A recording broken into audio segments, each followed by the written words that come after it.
the daily gambling game show that takes betting seriously, but not much else. Get our favorite plays on the totals, sides, props, exotics, and futures to jump on now. So let's get it started with Jason and Ben. Let's get it started with Jason and Ben. Let's get it started with Jason and Ben. Satte vad som kräver konsoldater, konsolferina. Let's get it started with Jason and Ben. Let's get it started with Jason and Ben. Hey there. Good morning. At least it's morning here in the East Coast in the US of A. We hope you guys had a great weekend, and we thank you as always for tuning in to Wanna Bet. It is a Monday, so our buddy Eric Casillas joins us. He is from parts unknown somewhere in Virginia. It's not that hot in these parts today, so he should be okay, I think, in that car, but we will always keep it moving.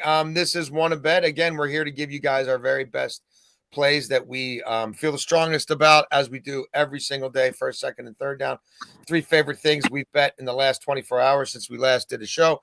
Fourth and long will actually be fourth and short. We'll continue to explore some of these no-run first inning, yes-run first inning, and first 3 innings of ball games markets, things that we can hit quick for you. And overtime, we're going to have some NFL bets that we played, whether it's preseason, or overtime. Beltway Ben, though, we are transparent here. How did we do last night? Awesome night for Beltway Ben. Not so good for me. Jacob deGrom decides in the best pitcher's park in baseball to have his worst start of the year for the Rangers and give up a bunch of home runs. That hurt. Leagues Cup needed goals. Had a penalty decision on field in both matches we were on, reversed on VAR. That wasn't a lot of fun. Thank God for the Miami Marlins. Beltway Ben, big night for you, brother. Yes, we had a very good night, and if the Blue Jays win, we would have been up another unit. But Marlin comes in his first outing with the team and gives up a run, to which Sir Anthony Dominguez one-ups him and gives up 6 in the 10th. But it was, very good night. Kyle Schwarber has a double, and I was a little worried because they didn't drive him in. He comes up in the 8th and drives a ball out top right for a home run, which was pretty good. Alyssa Thomas, triple doubles, her 4th of the season. And then the Liberty, we had both props at halftime. We just needed the Liberty to hang on, which they did. So it was a very, very good night. And then the Nerfy in that Blue Jays-Royals game. So we were able to kind of split that one there. Nice. And our friend Eric Casillas, who is a part of who started the Super Discord that we're a part of, joins us because it is a Monday. You guys can find out how to subscribe, get all of our picks in real time on the Super Discord. It's on the link tree at the top of all of our bios. EK, we hope your travels are treating you well, and we eagerly anticipate your favorite bets of the day. What do you have in first down, my friend? All right, first down, I'm going to go to the Dodgers here, and I'm going to isolate them first 5, and I'm going to give the half a run to the St. Louis Cardinals. Here's why I like it this way. First, Sonny Gray has been terrible on the road. 2, the Cardinals have been terrible pretty much across the board here. But by playing the first 5, I avoid the Dodger bullpen, which has been shaky, and I only get Tyler Glasnow at home, who's been absolutely terrific. Then I also get that heart of the Dodger lineup, Ohtani, Mookie Betts, the whole, whatever you want, Freddie Freeman, whoever I got in the lineup today.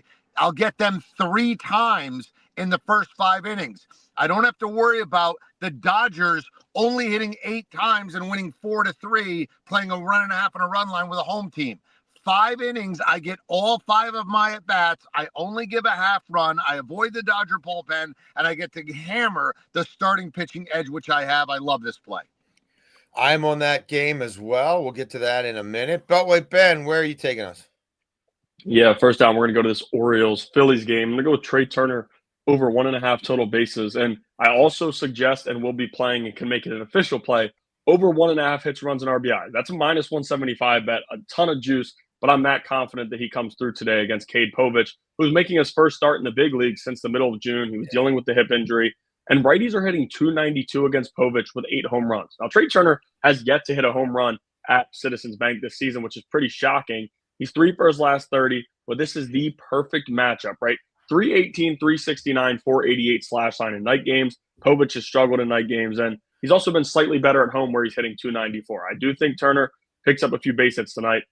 Even if, I mean, he's got 11 doubles at home, so it could be a double, but I think Yeah. it'll be a multi-hit game for him. And I also think he'll score a run. You can take a base hit and a run at -120. If he gets a base hit, he's going to take a base on this bad Orioles catching between Adley Rutschman, Austin Jackson. Yep. Jackson caught it yesterday, so it should be Rutschman. But I do like Trey Turner over the 1.5 total bases, and I would also take his hits, runs, and RBIs 1.5.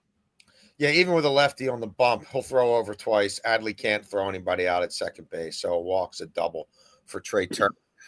First down, I'm on that Dodgers game as well. And look, I know the Dodgers are not hitting the ball like we thought they would. I know they're scuffling, but they're getting back home. It's time to do damage, and they're facing a Cardinals team that I think is waving the white flag. So I'm just going to play them full game on the run line. And EK's right. Their bullpen scares the bejesus out of me. But, what is the Cardinals bullpen at this point? They've traded their closer. They've gotten rid of some setup guys. They're not really hitting the ball. I'll just play this, and I know that I'm not probably, hopefully, going to have to worry about the ninth inning here. But St. Louis is 5-15 on the run line in their last 20 games. St. Louis is 2-6 in their last 8 games. They've scored 15 runs in the 2 wins, 8 total runs in the 6 losses. I trust Glass now to be able to maneuver this lineup. And look, Sonny Gray, his last 4 starts at Dodger Stadium, 10 earned runs allowed and 20 1/3 innings pitched. He's got an ERA just under 6 on the road this season. He's allowed 8 home runs and 44 innings pitched on the road. I think this is an opportunity for the top of that Dodgers lineup to get going again. Maybe not Betts because he looks lost to me, but Freeman, we know that Ohtani's there. Teoscar Hernandez loves hitting in that ballpark. So I'm on the Dodgers. Okay, Beltway, Ben, second down. Yeah, second down, we're going to go stick with the MLB, and we're going to go with the Detroit Tigers on the money line at -150. Twins traded away 10 players, and the bullpen's completely gone. The Tigers were buyers, I guess you could say, and they need to figure things out, right? Because they didn't buy anything that was shocking. I mean, Finnegan was a good addition with Will Vest struggling. He's probably going to be the closer moving forward. Charlie Morton looked pretty good in Philly last night, but this is a series against Minnesota where you should be able to figure things out, right? Casey Mize, 5-1 with a 3.32 ERA at home. He struggled a bit lately, but he's still been good at home. And this is probably a bullpen game for the Twins, who don't have the bullpen that they did before. Simeon Woods Richardson got pushed to Wednesday at midnight last night, or late last night. So I do think the Tigers handle business in this game, and we'll see it a little bit in my next play, but I think they handle this series as well. Yeah, and look, I faded the Twins yesterday. It burned me, but they got Urena gave them 4 innings, which I didn't think he'd give them, but that still means they had to cover 5 with their bullpen. A depleted bullpen, as Ben said. They've traded basically all of their premium relievers, so I love that play. Second down for me, rough night in the Leagues Cup last night, but I want to get ahead of this one. This match is on Tuesday. No Leagues Cup matches today. We're playing Columbus Crew to beat Leon, who have basically been eliminated from this tournament now and are conceding goals at a fairly alarming rate. Columbus has everything to play for. Only the top 4 Mexican and top 4 MLS sides make it through. There's 18 on each side trying to do this. Goal differential matters. Columbus is at home where they're great. Columbus 8-2-4 at home in MLS. This is a Columbus team that's in good form. They're scoring multiple goals, so I don't mind that over 2.5. It wouldn't shock me if Columbus scores 3 themselves. And yeah, I mean, I liked what I saw from Columbus against a pretty tough Puebla side. They do concede a little bit more than they would probably like. In their last 10 games, 6 wins, 3 draws, 1 loss. They've scored at least 2 goals in 6 of their last 10, and they played a pretty tough schedule lately in MLS, leading them into Leagues Cup. So again, this is a situational play. One team with everything to play for who's at home. Another team that traveled from Mexico. They've been on the road for a week, and they've effectively already been eliminated from this tournament in Club Leon. So that's where I am on that match. Second down, EK. Yeah, this goes to a philosophical play for me. Whenever we speak to people about how to increase their wagering margin and wagering philosophies and people who are losing and they want help and they come to our super Discord, one of the things I always talk about is wagering is not wagering on, it's wagering against, right? People say, who do you like? The better question is probably, who do you not like, right? I mean, you want to hammer them. And I'm going to hammer Erick Fedde tonight. All right. I don't know how he's in the big leagues. He's terrible. He's terrible. He was terrible for a bad team, got released, and the Braves, who have absolutely thrown in the towel, are just putting warm bodies out there. They're like, let me get out of here and let's worry about next year. I'm going to go with Milwaukee in the first 5 innings against Fetty, and I'm taking them on the money line, so I'm not even giving the half run, and I'm at minus 132. This is a great price. I have a good team against a terrible pitcher where I'm not laying any kind of runs, and I only have to worry about the first 5. Give me the Brewers tonight in the 5. EK, that dovetails with my third down. It's interesting. You've shortened the game in both of these MLB games that we're both on, and I'm fine with going the whole game and looking at that plus money. Fetty is terrible. He's 3-11 with a 5.33 ERA. His one start with Atlanta, he could not get through. He couldn't complete 5, and he got pounded. Milwaukee's 35-20 on the run line on the road. They've cashed 10 straight times on the run line on the road, and Milwaukee pounds bad teams, and Atlanta is a bad team. Milwaukee is the top road scoring offense in MLB. It was that way before they ran it up against the terrible Washington team. Atlanta's bullpen, not very good. Iglesias, people think they should have traded him. He's not in peak form. Atlanta's terrible at home. 22-30 on the run line at home are the Braves. And Quinn Priester's been an absolute stud for Milwaukee. Okay. Milwaukee's won 11 straight Priester starts. They've won 8 of those games by 2 runs or more. I love the way they're swinging the bats. They can steal bases. They can manufacture runs a lot of different ways. And we know we're going to get 9 at-bats from them at Atlanta. They love being on the road. Give me the Brewers. I still think Vegas isn't valuing them as much as they should. Third down, EK. All right. I'm going to go to the NFL because this is a prop that just dropped, and I was waiting, like counting the days until they posted it. And as soon as they posted it, I hammered it. And that is Lamar Jackson under 4.5 rushing touchdowns. This is one of my 3 best props of the NFL season. Lamar Jackson last year, in an historically good year, where he played every game, including week 17, had exactly 4 rushing touchdowns last year. And look at the length: 9 yards, 9 yards, 10 yards, 48 yards. You know, you don't see any short runs. Do you know why? Lamar Jackson had exactly 0 carries from the 1-yard line, 0 carries from the 2-yard line, 0 carries from the 3-yard line, and 0 rushing attempts from the 4-yard line. The entire year. None. So you have to get 5 rushing touchdowns from distance, and the guy who played every game last year and had his career year didn't do it last year, and he's going to be better this year? I don't see it. It's not what they're doing anymore. He's going to have his rushing yards. He's going to go crazy. I love him. It's the first time ever I've picked Baltimore to win the AFC, but there's no way, unless we have something weird happens, that he's getting 5 rushing touchdowns, and it's plus money. Give me all of this I can get. Yeah, no, the design runs for him around the goal line, around the inside the 10, goal to go situations. That's not who they are. That's not what they are. That was Greg Roman. He's in LA now, and that quarterback doesn't do it a whole lot either. Beltway Ben, third down. Yeah, third down. We're going to go to a series prop or 3 series props that we're parlaying. The Tigers, the Mariners, and the Blue Jays to win their series at plus 156. Now you look at it. The Tigers are the question mark, but Seattle and Toronto are both like minus 280 or minus 300. Start with the Tigers. Twins have lost 5 straight series since the All-Star break, including 3 on the road. And some of those games were with the guys before they had traded everybody. And when you look at the end of June, when their team was better than what it is now, they lost 2 of 3 in Detroit. Now jumping to the Mariners-White Sox series. Somehow the Chicago White Sox have won 4 of 5 series since the All-Star break. You have to expect regression with this team. No matter what anything is telling you, when you look at what they've done, and we also don't get 1 start from Adrian Hauser, which seemed like every time he was on the mound, there was a win. Them trading him away is pretty big for this as well.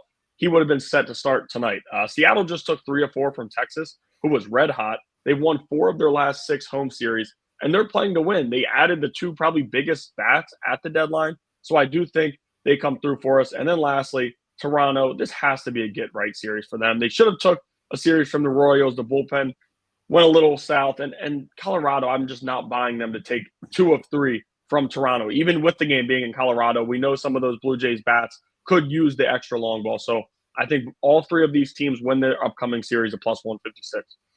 Interesting. I like the way you think there, Beltway Ben. That brings us to 4th down, and today it is 4th and short. Don't look at the don't look at our PTI ripoff rundown on the side of the screen. Trust me, it's 4th and short. We're going to look at some quick hitters for you guys to try to cash for you without having to sit through an entire ball game, because not everybody has time for that. EK, you have the honors first. All right, I'm going Nerfy. No runs first inning, and I'm going Minnesota and Detroit. Why? Well, Minnesota's a great team to bet against in the Nerfy. They don't have really any of those huge boppers that are crazy that you're worried about. If you look at their run percentage in the first inning, they're among the best teams to fade. Plus, Casey Mize is pretty good. Then I look at Detroit. You know I love playing against teams that are on the road in Sunday Night Baseball and then play on Monday. All right? If you look at it, it's one of the biggest edges you can get in baseball, and they start slow. So let's bet Detroit to start slow because they're out of their rhythm, right? These guys are creatures of habit, and on Sundays, they are used to day game, get out of town, be home, get this done, get that done, wake up on my. When you get the travel middle of the night on Sunday night, it's like, having to wake up on West Coast time. Yeah. It throws them off. And sometimes they sleepwalk early. So I'm going to go Nerfy in this spot. I love it. Beltway Ben. Yeah, I'm going with the first 3 innings team total run. Then it's the Cardinals, first 3 under a half a run. And you're getting plus money because it's not easy to hold a lineup 3 straight innings scoreless. But Glass now has allowed 0 earned runs through 3 innings in 3 of his 4 starts since returning from the IL. Cardinals are banged up, and their lineup just hasn't been good, right? 698 OPS against right-handed pitching on the road since June 10th, which is bottom 10 in the MLB. Haven't been good. We get Glass now at home, who loves that park and really can pitch anywhere. That's how dominant he is. He got hit hard last outing, still went the first 3 without allowing a run. It all fell apart in the 4th and 5th. So I do think Glass now shuts this lineup down, especially early in the game. And sometimes you worry with 3 innings getting a 1 or 2 hitter again in that 3rd inning. We've seen him go 9 up, 9 down a number of times through his career, especially since he's been in LA. So I do think he shuts this lineup down at least through the first 3, and we're getting it plus money, which is too good for me to pass on. Yeah, I think the Cardinals are going to be a team I'm going to be fading quite a bit down the stretch. There ain't a whole lot of there with them right now. I'm going back to the Nerfy markets. We were destroying these for a while. I've cooled off. That was inevitable. But this is one that I really like. Mets, Guardians, Nerfy for that kind of value, minus 110, basically straight up bet. I love it. Cleveland is 64-46 to the Nerfy. They're a top 4 Nerfy team. The Mets 66-46 to the Nerfy. Second in the majors in terms of Nerfy percentage. Slade Chaconi's been really good for the Guardians, and especially early in starts. A 1.38 ERA in the first inning. That's over 13 starts. 178 batting average against him, a whip of 1 in the first inning. In those 13 games started, he has allowed 0 first inning runs in 11 of them. Sean Manaea, he's had a few starts now. I laid off him coming back from a long injury. Let's see what that looks like. If anything, I would have faded him early. I like what I've seen of him. It's a Guardians lineup where if you don't give up,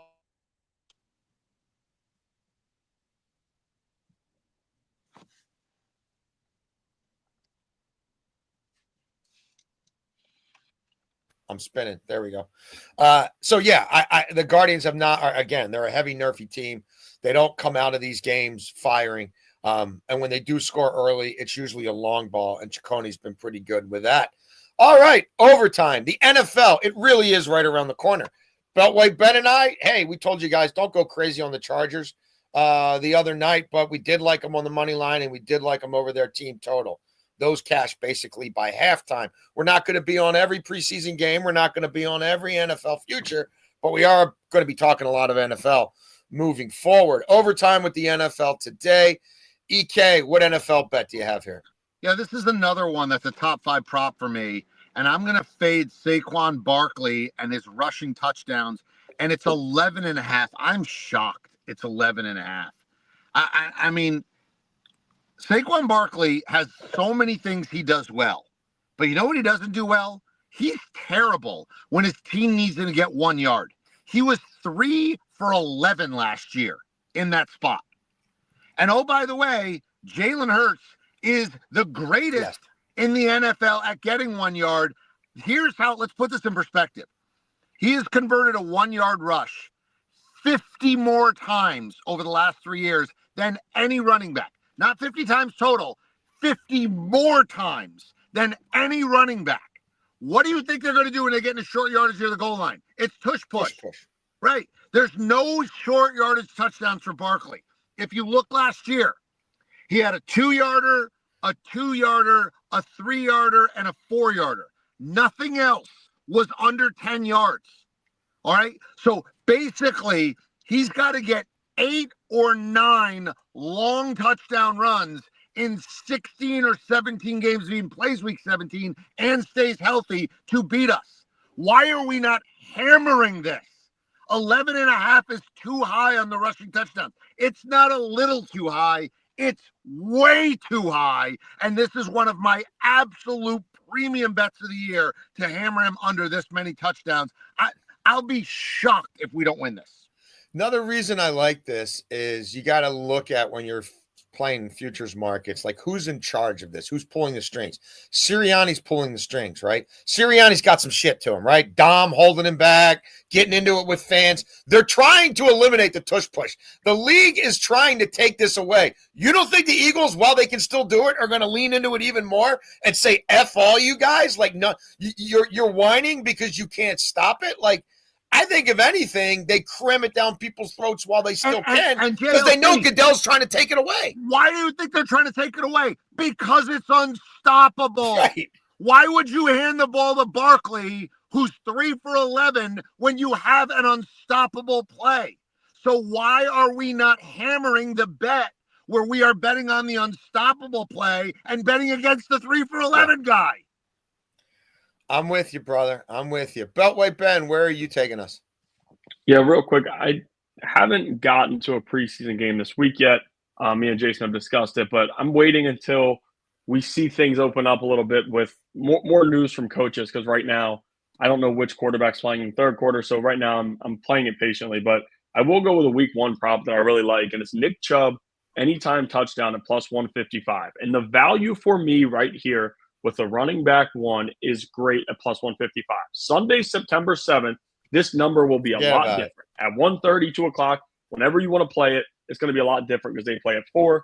Joe Mixon sounds like he's surely out week 1 and could be out a few weeks. The Rams allowed a rushing touchdown in 4 of their first 6 games last season. Chubb only scored 3 in 8 games last year, but he was still recovering. Rushing touchdowns in 11 of 17 games last season for Houston. They're going to get it done. And with Stroud last year, the pressure, him getting hit a lot, they want to be a little bit more careful. And you have a back in Chubb who's aggressive, who can fight off of tacklers, who's tough. And if they get down near the goal line, they don't need to sub him out to get someone else in. He's big enough to put his shoulder down and push them through. So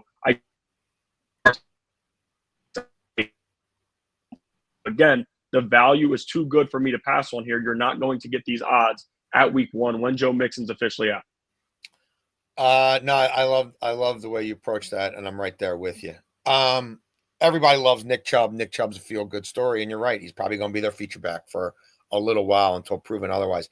I'm not sure how many other preseason games I'm going to be on, but I did jump on this one for plus money over the weekend. Give me the Indianapolis Colts to win this ball game. Now, it's in Baltimore, and everybody remembers John Harbaugh and the 21 straight preseason wins. It's a long time ago. Like, that's out the window. I remember the John Harbaugh whose face turned white as a ghost when they're playing a stupid game against Washington on a bad field, and J.K. Dobbins shreds his knee and he's never the same again. Like, Baltimore's playing nobody in this game.